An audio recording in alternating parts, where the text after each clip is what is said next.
Polri akui kerepotan saat polisi berpangkat tinggi jadi pelaku kriminal. Wakil Direktur Tindak Pidana Umum, Wadir Tipidum, Badan Reserse Kriminal, Bareskrim, Polri Kombes Burkan Rudi Satria berpandangan, perlu ada perluasan cakupan perlindungan saksi, termasuk kepada para polisi.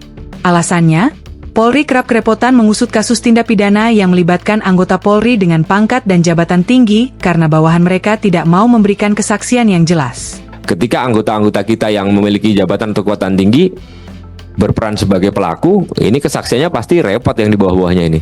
Nah, untuk itu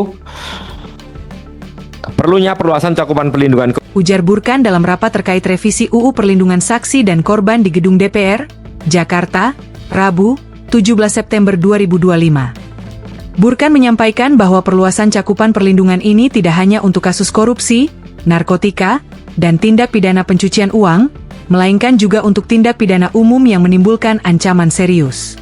Faktanya banyak juga di peristiwa tindak pidana umum itu saksi yang mendapatkan ancaman bahkan sampai meninggal.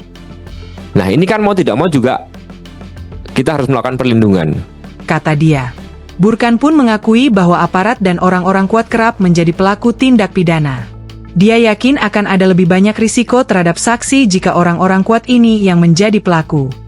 Belum lagi kalau nanti pelakunya itu aparat atau mungkin orang-orang yang punya kekuatan tertentu. Ini lebih resiko lagi terhadap saksi, dan ini banyak kita alami juga gitu loh. Ujar Burkan.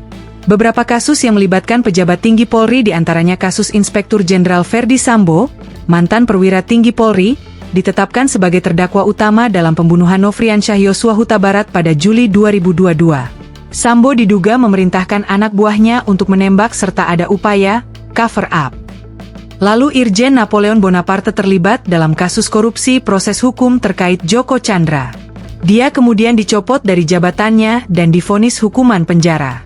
Ada pula Irjen Teddy Minahasa, yang kala itu menjabat Kapolda Sumatera Barat, ditetapkan sebagai tersangka dalam kasus peredaran narkoba jenis sabu. Teddy divonis penjara seumur hidup. Download Tribun X sekarang, menghadirkan lokal menjadi Indonesia.